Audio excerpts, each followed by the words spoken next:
My name is Emily Parker, and I never thought I'd find myself in this situation. I've always considered myself a good person, loyal, honest, and committed. But life has a funny way of testing your boundaries. I'm here to tell you the story of how my marriage crumbled because of one stupid mistake and one phone I never should have bought. It all came crashing down one Friday evening. I had just come home from work. The house was eerily quiet, and the usual warmth I felt when I walked in was missing. Something was off, but I couldn't quite put my finger on it. Then I saw him, my husband, Daniel. He was sitting on the couch with a look that sent a chill down my spine.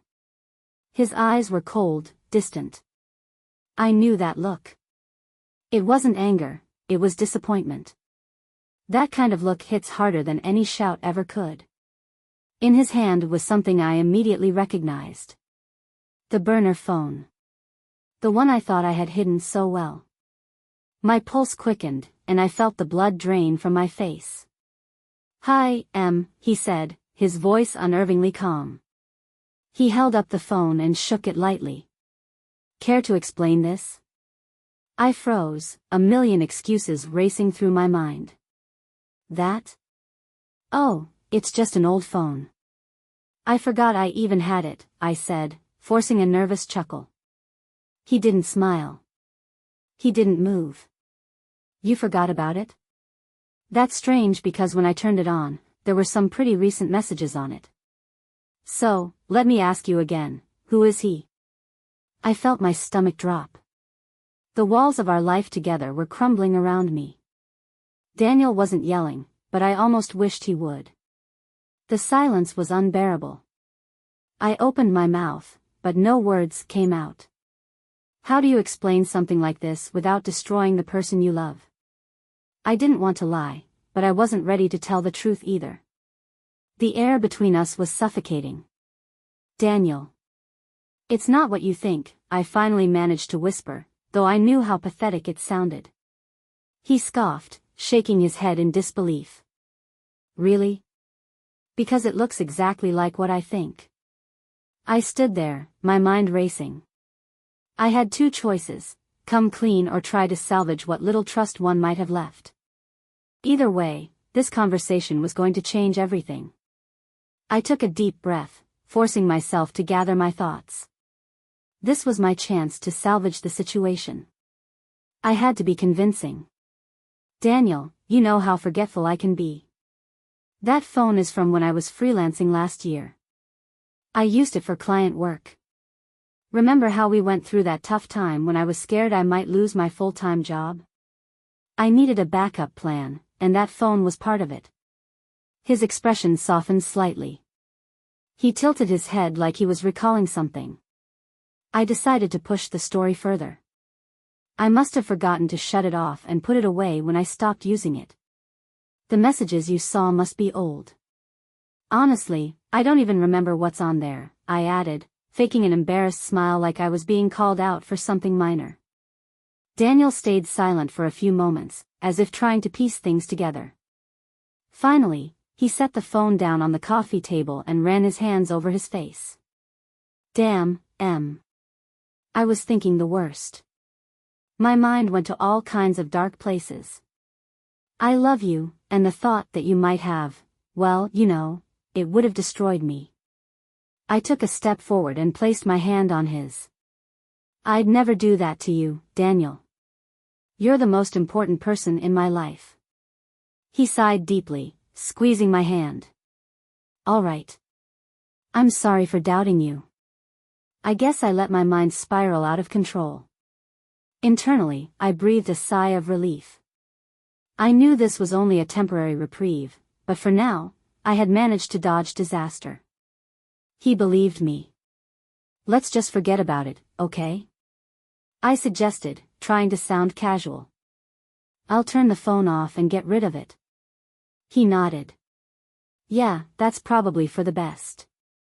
We don't need any more misunderstandings."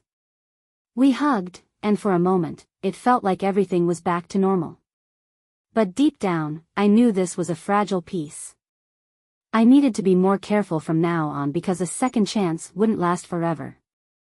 For a while, things were calm. Daniel didn't bring up the phone again, and I did my best to act like everything was normal. I focused on work and home life, making sure not to raise any suspicions. But deep down, I couldn't shake my connection to Ryan. Ryan was someone I'd met through freelancing projects. We hit it off instantly. He was charming, witty, and understood parts of me that I felt Daniel didn't. What started as casual conversations about work turned into long, late-night talks. Then those talks became something more. I knew I should have cut things off after the phone incident, but I didn't. I thought I could handle it. Thought I could be careful. A few weeks later, Daniel had to leave town for a work conference over the weekend. The moment he told me, I felt a mixture of relief and guilt. I knew what I was about to do, and part of me hated it, but the other part didn't care. That Saturday, Ryan came over. We spent the day at my place, just talking, laughing, and letting our guard down. For a few hours, it felt perfect, like I could escape reality. But that illusion shattered the moment I heard a car pull into the driveway. It was Daniel. He wasn't supposed to be home until Sunday night. Shit! I gasped, scrambling to my feet. Ryan, you have to go. Now. Ryan stood there frozen for a moment before nodding and heading toward the back door. I followed him, panicking, hoping Daniel wouldn't notice. But as Ryan stepped outside, I heard the front door open. I'm home early, Daniel called out, his voice echoing through the house. I slammed the back door shut and tried to steady my breathing. I plastered on a smile and walked toward the front of the house. Hey. You're back early, I said, my voice a little too cheerful. He narrowed his eyes, looking at me carefully. Yeah. The conference wrapped up ahead of schedule. What's going on? Nothing. Just relaxing at home. I didn't expect you back until tomorrow. Daniel walked past me toward the kitchen. My heart sank as I heard the sound of the back door creaking slightly. It hadn't closed all the way. He paused and looked at it, his brow furrowing. Why's the back door open? He asked, turning to me. I froze for a second too long. Oh. I must have left it open earlier when I was letting some air in, I stammered. His eyes didn't leave mine. He was piecing it together.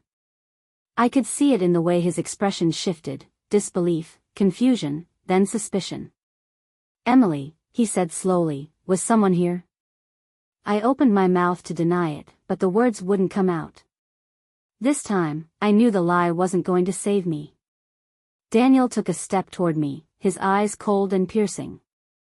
Don't lie to me, Emily, he said, his voice quiet but filled with anger. I saw him. I saw Ryan. I felt the ground shift beneath me. My legs went numb. What are you talking about? I tried to stay calm, but my voice betrayed me. He didn't move. Instead, he pulled his phone from his pocket and showed me the screen. There it was, video evidence. It clearly showed Ryan leaving through the back door of our house. I came home early on purpose. I had a feeling something was going on.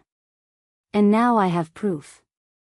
Honestly, I didn't think you'd take it this far, but here we are, he said, his voice strained but steady. Daniel, I can explain. I started, but he raised his hand to silence me. Don't. You've said enough. You're not going to lie to me anymore. I knew it was over. There was no escaping this.